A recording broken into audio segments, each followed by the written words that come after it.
Welcome to our channel scholar portal.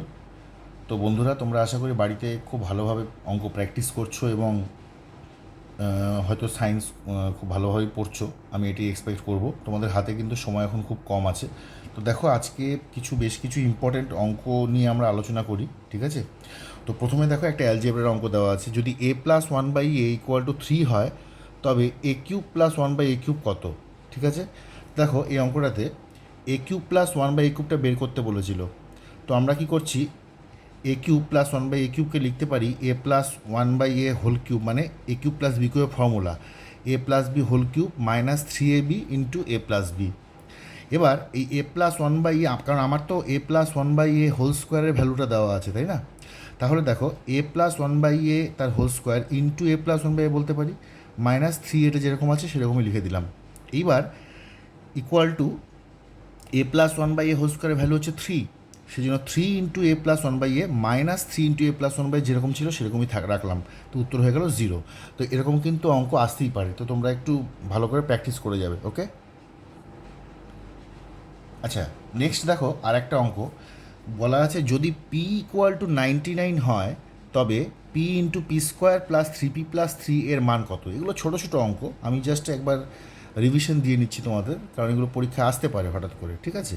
তো দেখো, এই ধরনের যখন অঙ্ক আসবে, তুমি কখনোই কিন্তু পি এর ভ্যালুটা এখানে তুমি বসাবে, পি স্কোয়ার করবে নাইনটি নাইনের স্কোয়ার, এই ভুলটা কিন্তু তোমরা করো না। যখনই এরকম ভ্যালু দেওয়া আছে এবং এটা একটা কম্পিটিটিভ এক্সাম, ভাববে এই অঙ্কগুলোতে অবশ্যই কোনো ট্রিক আছে। ট্রিকটা এখানে কি, যে এই যে P into P square plus three P plus three আছে, তোমাকে অবশ্যই ভাবতে হবে যে এরকম ভ্যালু যখন নাইনটি নাইনের জায়গায় হয়তো আরও বেশিও থাকতে পারে, কিন্তু তোমাকে ভাবতে হবে যে এই যে আমার যার মানটা বের করতে হবে, নিশ্চয়ই এটা কোনো না কোনো একটা ফর্মুলাতে আসতেই হবে, বা সেটাকে আনার চেষ্টা করতে হবে, ঠিক আছে? তো চলো আমরা এক্সপ্রেশনটা লিখে নিই, যে P into P square plus three P plus three, okay? এটাকে দেখো কী লিখতে পারি আমরা, P cube plus three P square plus three P, তাই তো? এবার দেখো, আমরা একটা কাজ করি, এখানে প্লাস ওয়ান নিয়ে নিচ্ছি, তার জন্য একটা মাইনাস ওয়ানও বসিয়ে দিচ্ছি। কেন সেটা বলছি। P cube plus three P square plus three P plus one, এইটুকুর জায়গায় কি আমরা বলতে পারি যে পি প্লাস ওয়ান তার হোল কিউব বলা যায়? কারণ এ প্লাস বি হোল কিউবের ফর্মুলা দেখো, A cube plus three A square B plus three A B square plus B cube, minus one যেটা আছে সেরকমই লিখলাম, ঠিক আছে?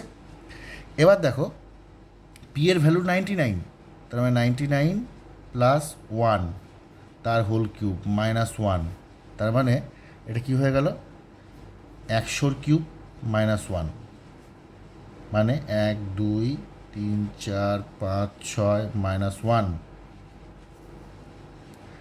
তাহলে উত্তর কী হবে, নাইন নাইন নাইন, তোমার হচ্ছে ছটা নয়, তাই তো? নাইন, এটা আনসার, ঠিক আছে? এটা একটা অঙ্ক, ওকে। নেক্সট দেখো বন্ধুরা, আমি একটা খুব গুরুত্বপূর্ণ একটা অঙ্ক নিয়ে এসেছি। এই ধরনের অঙ্ক কিন্তু পরীক্ষায় আসতে পারে, এটা একটু কনসেপচুয়াল বেসড অঙ্ক। তো তোমরা একবার প্র্যাকটিস করে নাও। অঙ্কটা দেখে ঘাবড়ানোর কিছু নেই, অঙ্কটাতে হয়তো মনে হচ্ছে অনেক কিছু এটা ক্রিটিক্যাল, কিন্তু অ্যাকচুয়ালি না। জিনিসটাকে একটু বোঝার চেষ্টা করো। দেখো এখানে কি বলেছে, eighty one to the power x by two plus two fifty six to the power x by two plus two to the power one plus two x into three to the power x by, এইটাই আছে, মাঝখানে minus আছে। এটা যদি ছশো পঁচিশ by forty nine হয়, তাহলে এক্সের ভ্যালু কত? ঠিক আছে, এবার দেখো, eighty one to the power x by two, এটাকে আমরা কী লিখতে পারি? এটাকে আমরা লিখতে পারি থ্রি টু দি পাওয়ার, ঠিক আছে, four, three to the power four লিখতে পারি না, এইটটি ওয়ানকে লিখতে পারি বাই এক্স বাই টু লিখলাম, প্লাস দুশো ছাপ্পান্নকে আমরা কী লিখতে পারি, two to the power eight x by two, plus two to the power one plus two x into three to the power x, divided by একই রকমভাবে লিখব three to the power four x by two plus two to the power eight x by two plus two two to the power 1 plus 2x into 3 to the power x is equal to 625 by কত 49। এবার দেখো আমি টুটাকে এদিকে আগে সামনে নিয়ে আসছি, একই ব্যাপার। দেখো টু টু দি পাওয়ার 8, ভালো করে বোঝার চেষ্টা করো, টু টু দি পাওয়ার 8 আছে ভেতরে, আর বাইরে x/2 আছে, তাই এই 8 আর 2 তো কাটাকুটি যাবে, গিয়ে টু টু দি পাওয়ার 4 হবে, তাই না? তাহলে এটাকে আমরা কী লিখতে পারি, টু টু দি পাওয়ার শুধু 4x লিখতে পারি, ঠিক আছে? ভালো করে বোঝো, টু টু দি পাওয়ার 8 ছিল, টু দি পাওয়ার x/2 আছে, তাহলে এটা কী হলো, কাটাকুটি করে, যেহেতু পাওয়ারেই আছে, এটাও বাইরে মানে পাওয়ারে, তার মানে এটা টু টু দি পাওয়ার 4 হয়ে গেল, আর এক্স তো যেরকম আছে এরকমই, তাই two to the power 4x হলো। সিমিলারলি এটা কী হবে, এটা হয়ে যাবে তোমার 3 টু দি পাওয়ার, দেখো 4কে 2 দিয়ে কাটলে কি 2 হচ্ছে, তার মানে 3 স্কোয়ার হবে, মানে 3 টু দি পাওয়ার 2x হবে, তার মানে, তাই তো? Okay, plus 2 to the power 1 plus 2x into 3 to the power x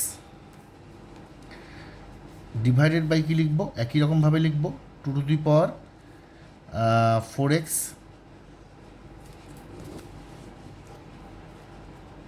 plus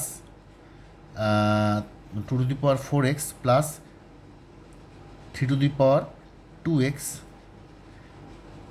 এখানে কিন্তু মাইনাস ছিল, ঠিক আছে, মাইনাস, তো minus two to the power 1 plus 2x into 3 to the power x is equal to 625/49। ওকে, এই পর্যন্ত ক্লিয়ার? দেন এবার দেখো, এই যে ওপরের যে পোর্শনটা আছে, আমরা two to the power 4x আছে, এটাকে কি আমরা এইভাবে লিখতে পারি যে 4 টু দি পাওয়ার 2x, দেখো টু টু দি পাওয়ার 4 আছে, এখান থেকে একটা কাজ করি, 2 স্কোয়ার নিয়ে নিচ্ছে, বাইরে 2x আছে, তো আমরা 2 স্কোয়ার মানে হচ্ছে কি 4 টু দি পাওয়ার 2x আমরা লিখতেই পারি, ঠিক আছে? আমরা কি করতে পারি, 4 টু দি পাওয়ার 2xটা নিতে পারি,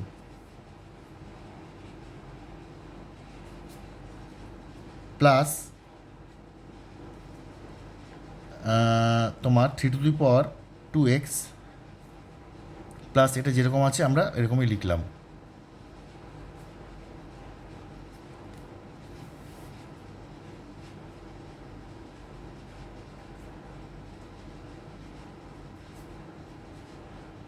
one plus 2x 3 to the power x 625/49।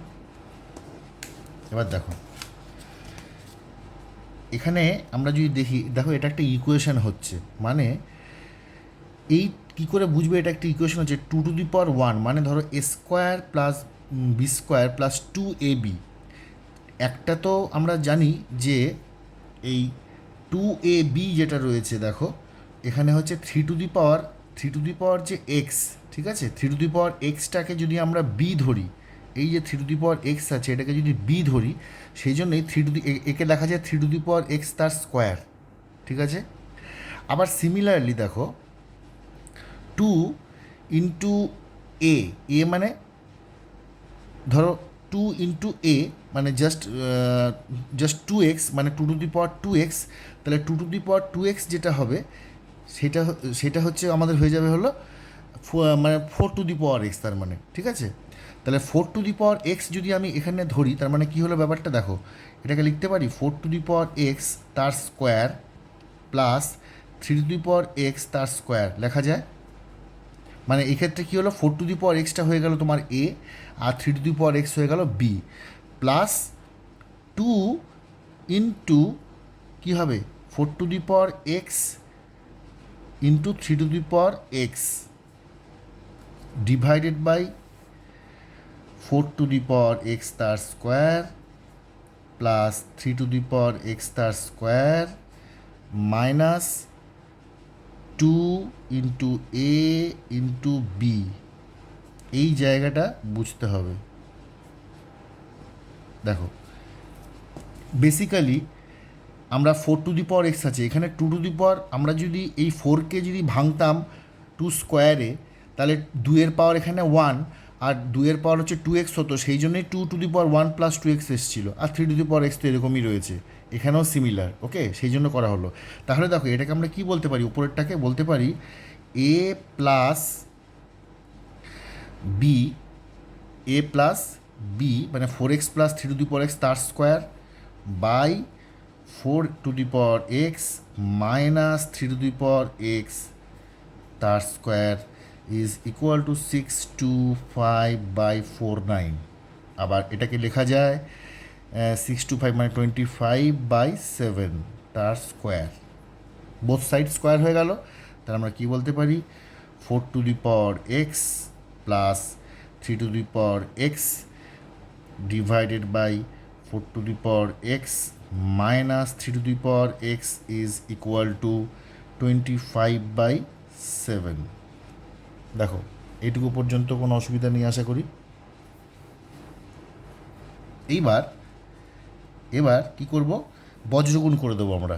বজ্রগুণ করলে কি হচ্ছে দেখো 7 into 4 to the power x plus 7 into 3 to the power x is equal two 25 into 4 to the power x minus 25 into 3 to the power x, ওকে। और আচ্ছা, তাহলে 25 4 to the power x আছে আর 7 4 to the power x আছে, ঠিক আছে। 7 into 4 to the power x plus 7 3 to the power x, ঠিক আছে। আর এটা হয়ে গেল তোমার 25 আর এটা, তাই তো। তার মানে কী হবে দেখো 21 into 4 to the power x হয়ে যাবে এখানে আসলে, আর এদিকে কি হয়ে যাবে 32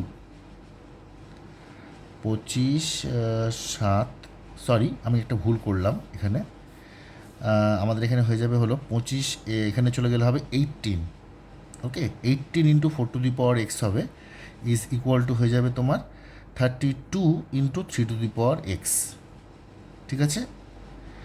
और আমরা কি বলতে পারি 4 to the power x by 3 to the power x, এটাকে কী বলতে পারি আমরা দেখো, বলতে পারি 32/18 না, যদি কাটাকুটি করি 16 আর হচ্ছে 9 মানে 16/9, 16/9 और 4/3 two the power x is equal two 4/3 তার স্কোয়ার। যেহেতু বেস আমাদের সমান তার মানে অতএব কী বলতে পারি এক্সের মান তাহলে কত বেরোলো 2, এটা হলো আনসার। দেখো অঙ্কটা একটু বড় করে করলাম আমি বোঝার সুবিধার জন্য, ঠিক আছে, কিন্তু এই যে অঙ্কটা এর কনসেপ্টটা জাস্ট বোঝো, জাস্ট কনসেপ্টটা খালি বোঝো যে কীভাবে করা হলো। এই ধরনের অঙ্ক কিন্তু অবশ্যই কিন্তু পরীক্ষায় আসতেই পারে, ঠিক আছে। তোমরা একটু জাস্ট আশা করি যদি ভিডিওটাকে পজ করে তুমি খাতায় করে নিতে পারো তাহলে খুব ভালো হয়, ঠিক আছে। চলো দেখো বন্ধুরা, আমি আর একটা অঙ্ক নিয়ে এসেছি। এই ধরনের প্রশ্নগুলো খুব ইম্পর্টেন্ট, সেই জন্য আমি নিয়ে এসেছি। তো তোমরা একবার দেখো। তো বলা আছে এক্স প্লাস 1/x যদি -2 হয় তবে x⁻²011 প্লাস 1/x⁻²011 কত, ঠিক আছে। দেখো যখন এই ধরনের অঙ্ক দেবে এখানে 2011-এর জায়গায় 2024 থাকতে পারে, 2025 থাকতে পারে, 2030 থাকতে পারে, যাই থাকুক না কেন, তোমাদের যে এক্সপ্রেশনটা দেওয়া আছে x+1/x = -2 সেটা নিয়ে ভাবতে হবে। তো চলো এটাকে কী করে করা যায় দেখো, x+1/x is equal two 2, or আমরা লিখতে পারি কি লসাগু করলাম x² + 1 ইজ ইকুয়াল টু লিখতে পারি -2x, ঠিক আছে। অর x² + 2x + 1 = 0, और কি লিখতে পারি x+1 তার হোল স্কোয়ার = 0। তাহলে এখান থেকে দেখো আমরা কী পাই x = কিন্তু -1 পাচ্ছি, তাই না। এবার দেখো x = যে -1 পাচ্ছি, আমাদের এবার কী হচ্ছে x⁻²011 আছে প্লাস 1/x⁻²011 আছে, ঠিক আছে। এবার দেখো এক্সের ভ্যালু যদি -1 হয় তার মানে -1/20111 প্লাস 1/-1/20111। এবার আমি কেন এখানে এই অঙ্কটা আমি নিয়েছি তার কারণ আছে। এখানে যদি আমার এক্সের ভ্যালু শুধু 1 আসতো তাহলে ইট ডাজেন্ট ম্যাটার, আমার এখানে 2011 থাকুক বা 12 থাকুক বা 2024 থাকুক, কারণ 1 টু দি পাওয়ার সামথিং 1ই হবে, তো 1+1 হয়, সেক্ষেত্রে উত্তর কিন্তু +2 হতো, ঠিক আছে। কিন্তু এখানে দেখো -1 আছে, তো -1 টু দি পাওয়ার যদি -1 টু দি পাওয়ার 2011, দেখো এটা একটা বেজোড় সংখ্যা, তাই না? তো যদি বিজোড় সংখ্যা হয়, -1 টু দি পাওয়ার বিজোড় সংখ্যা মানে কিন্তু সেক্ষেত্রে -1 হবে, সেক্ষেত্রে কিন্তু +1 হবে না। কিন্তু যদি এটা 2012 থাকতো, ঠিক আছে, যেটাকে 2 দিয়ে ভাগ করা যায়, কোনো জোড় সংখ্যা থাকতো, তাহলে -1 টু দি পাওয়ার সেটা কিন্তু প্লাস হয়ে যেত। এই জায়গাটা কিন্তু মাথায় রাখবে, সেই জন্য আমি অঙ্কটা নিয়ে এসেছি। তার মানে এই অঙ্কের ক্ষেত্রে -1 টু দি পাওয়ার 2011 আছে, 2011 যেহেতু বিজোড়, তার মানে -1। এখানেও কী হবে, দেখো এখানে কিন্তু -1ই হবে, কারণ -1 টু দি পাওয়ার 2011, তাহলে উত্তর কত হয়ে যাবে? -2। এবার এই ধরনের প্রশ্নে তোমাদের কনফিউজ করার জন্য অপশানে -2ও থাকবে, +2ও থাকবে। যারা হয়তো ভাববে যে হ্যাঁ -1 টু দি পাওয়ার সামথিং, তো +1 করে দেবে, তা সেটা কিন্তু কাটা হয়ে যাবে। ওকে, তো এই জায়গাটা কিন্তু খুব ভালোভাবে বুঝতে হবে, ঠিক আছে। তো এই ছিল আমাদের বীজগণিতের, আমি মনে হলো যে বেশ কয়েকটা ইম্পর্ট্যান্ট প্রশ্ন, তো সেটা আমি তোমাদেরকে দেখালাম। আশা করি তোমরা অনেকেই এগুলো অঙ্ক করেছো, বা যারা না করে থাকো তারা অবশ্যই এটা আশা করি দেখে নিয়েছো। ভিডিওটা পুরো দেখার জন্য অসংখ্য ধন্যবাদ। তোমরা খুব ভালোভাবে রোববারের পরীক্ষাটা দাও, এটাই আমার কামনা রইল। আর ঈশ্বরের কাছে আমি এটাই চাইছি, তোমরা সবাই যেন লেয়ার 1টা ক্লিয়ার করতে পারো, করে লেয়ার 2তে যেতে পারো, ঠিক আছে। Thank you very much for watching this video. Thank you.